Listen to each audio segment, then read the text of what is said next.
السلام عليكم ورحمة الله. رمضان كريم عليكم، تصوموا وتفطروا على خير. أنا الليلة مبسوط جدا إنه ألاقيكم. طبعا في ناس كتار حيكونوا متخيلين إنه أنا حقدم حلقة. أنا ما حقدم حلقة الليلة، أنا مستضيفيني في تي في نت. اللقاء ده يتأجل ل3 سنوات تقريبا لورا أو أكتر.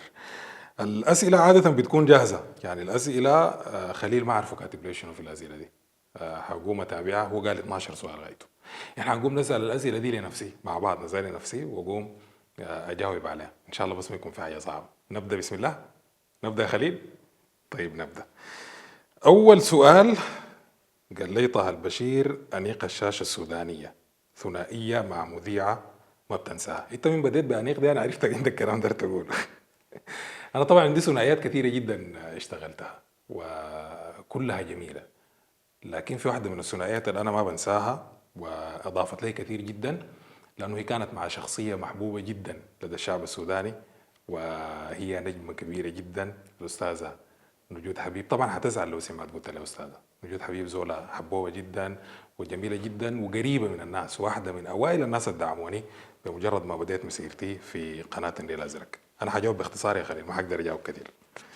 نمشي للسؤال اللي بعديه. السؤال بعديه ده سؤال، بتحب مايك الإذاعة ولا مايك الشاشة أكتر؟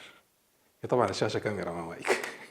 لكن صوت وصورة. صوت وصورة دي ذكرتني حاجة اشتغلتها مع خليل في 2021 أو 22. برنامج اسمه صورة وصوت، كان هو بث مشترك بين تي في نت وإذاعة بلادي. أنا وقتها كنت شغال في إذاعة بلادي، وكانت معي الزميلة يسرى فرح.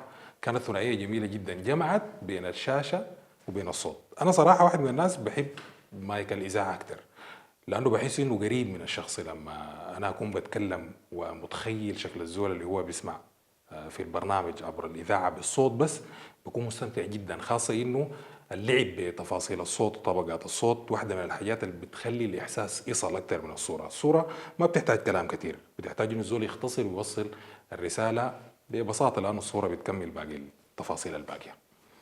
نمشي للسؤال بعديه. والله عندك أسئلة يا خليل وتعريفه برك. قال لي هنا بتقبل يشبهوك بمذيع آخر ومدرستك براك؟ والله يا أخي عادي، ممكن تشبهني بمذيع تاني، فالموضوع في النهاية ما خطير. ما هي في النهاية رسالة الناس بتوصلها، لكن بتبقى المشكلة لما يكون الزول بيقلد لمذيع تاني بطريقة مبالغ فيها. هو بالنسبة للفنانين برضو الحاجة دي مرات بتكون ما مقبولة، بيقول لك الزول ده مسح شخصيته، لكن كونه يشبهوك بزول أو يكون تفاصيلكم قريبة من بعض ما في تقليد، دي حاجة عادية جدا. يعني ما عادي، ممكن تشبهني بأي زول تاني، في النهاية الرسالة تكون وصلت. بس وصلت تمام.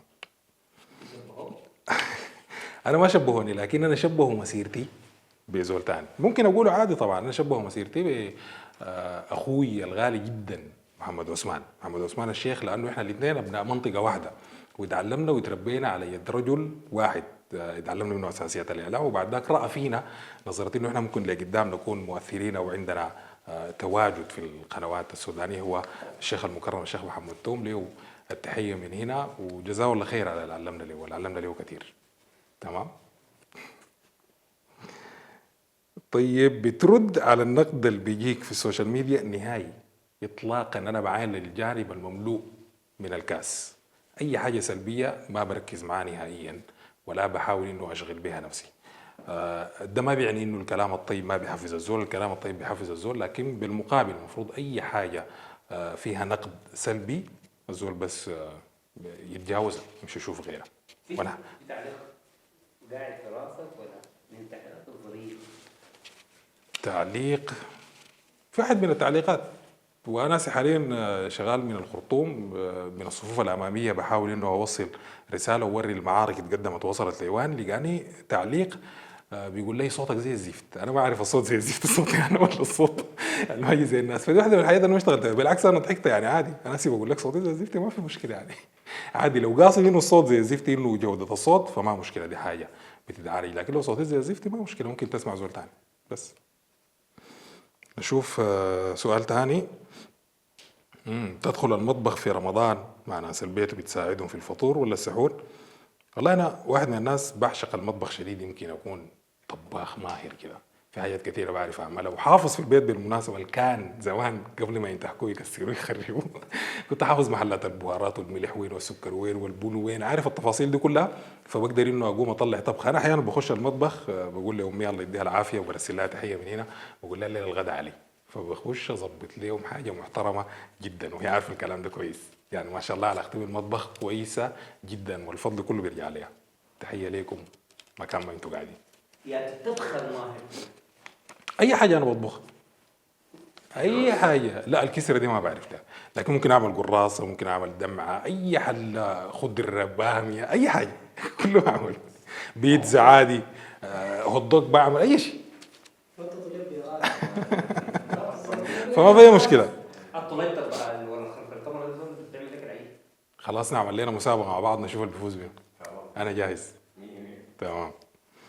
نشوف سؤال تاني. قال بعد الحرب طه البشير حيواصل في القنوات الداخلية ولا بيفكر في رحلة خارجية في أحد القنوات الكبيرة؟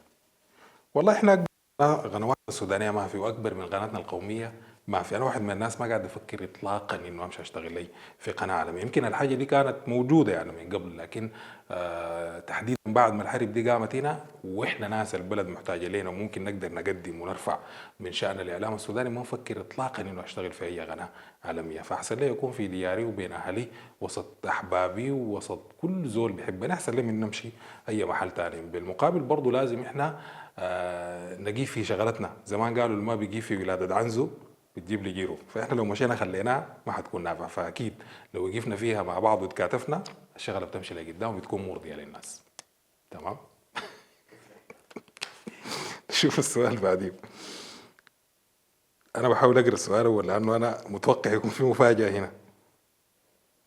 طيب قال من المذيعين النادرين في السودان بتقدر تلعب في الاخبار والمنوعات وبترتاح وين؟ ترتاح في المنوعات ولا في الاخبار؟ انا طبعا زمان كنت زول بتاع منوعات، بحب المنوعات شديد، لكن بعد ما خضت التجربه بتاعت الاخبار والبرامج السياسيه لقيت نفسي اكثر في الاخبار والبرامج السياسيه. بعدين لانه زول شخصيتي جاده شويه كده. انا في ناس بيعلقوا لي مرات في السوشيال ميديا ولا غيره لما اكون بضحك ولا في اي برنامج ثاني اضحك، بيقولوا طيب ما هذا طلع بيضحك الزول ده يعني عادي. لانه شخصيتي جاده شويه، عشان كده بكون افضل في الاخبار والبرامج السياسيه. وفي النهايه برضه بيكون هي حاجه بتقدم معلومه جديده بتخلي الناس يتابعوا. يمكن في فئه معينه في فتره من الفترات كانت بتتابع الاخبار والبرامج السياسيه وبيهتموا بالشان السياسي، لكن حاليا الشعب السوداني كله بقى بيهتم بالشان السياسي وبيتابع الاخبار والبرامج السياسيه بكثره. كملوا لسه تاني في واحد. طيب في رأيك إدارة البرامج في القنوات السودانية ضعيفة ولا المشكلة شنو؟ هي المسألة يمكن ما عندها علاقة بإدارة البرامج. إنه إحنا لما نتكلم، أنا فهمت قصدك إنك قدرت تقول الشاشة المحتوى اللي بيجي فيها ما مرضي، قدرت تقول كده. طيب ده يمكن عنده جوانب كثيرة بتحتاج إنه الناس تقيف عندها. المسألة أول حاجة محتاجة لإمكانيات، محتاجة لإعداد جيد. يعني الحاجة دي ما بتقع على عاتق إدارة البرامج لوحدها، لكن بتحتاج إنه الناس تشتغل تيم مع بعض. والحاجة دي ما أعرف هي متوفرة ولا بدأت تتوفر، لكن اعتقد ان الناس لو اشتغلت تيم مع بعض وتبادلت الاراء واشتغلت حاجه مدعوب عليها بتطلع الحاجه المرضيه بالنسبه للناس. كفايه كده. ما دبلوماسي لكن دي الحقيقه. عندك لقب الاعلام او كان زمان بلقب مو بحاجه؟ ابدا ما عندي لقب نهائي. طه البشير. طه البشير بس، ما في لقب. لكن لو عندكم لقب ممكن نجيبه عادي. ده اخر سؤال. انا في الطول امشي منه. كثيره الاسئله. الله يكرر راسك ده مليان. قال لي يا فنان نفسك يكون في عرسك. اي زول نحن يعني احبابنا كتار والفنانين كلهم اي واحد فيهم اذا جا غنى في عرسي فالموضوع يعني عادي ما في مشكله. يعني ما عندي حاجه معينه انه شخص معين ممكن هو يغني في عرسي، واحتمال عرساته يكون ما فيه حفله، ما يكون فيه فنان ما معروف الحاجه اللي بتحصل شنو. انا عن نفسي ما عندي شخص معين خاطيه انه يكون فنان في عرسي. فالزول اللي بيكون متاح في الوقت ذاك طوال حيكون مرحب به وحنكون سعيدين جدا بانه هو يغني. في النهايه شايفنا فرحه. بختار الفنانين ليه؟ الفنان ما بختار العريس. ما يمكن انا زغت من الحاجه انت تجيبها لي راجعه ثاني. فهي ما مشكله بتختار العروس خلاص، بعد ذاك الخيار متروك ليها، انا ما عندي مشكله. طبعا لازم. الجنرال مجان ما بدفع لك من السي. بس هو كيف يختاروا. طيب في بيتنا السؤال ده خاص بينا يعني. اول مره ظهرت في تي في نت في برنامج صوره وصوت، قصته شنو؟ برنامج صوره وصوت ده أنا الحاجه اللي بتذكرها انه قبل زي ما انا قلت في اذاعه بلادي وانا مقدم برامج في الاذاعه، خليل باشا بيه جا الاذاعه وقال عنده فكره بتاعت انه يعمل شراكه وبس مشترك بين تي في نت واذاعه بلادي. وقتها كان الاستاذ عبود سيف الدين هو مدير الاذاعه عليه رحمه الله، بنترحم عليه في الشهر الفضيل، ربنا يتقبل ويجعله في اعلى عليين. فوجد منه الموافقه والترحيب بانه يكون يعني في شراكه او في بث مشترك. كان الموضوع ده خلال شهر رمضان بواقع حلقتين كل اسبوع، هاي بذكرها الاحد والاربع بالفترة المسائية.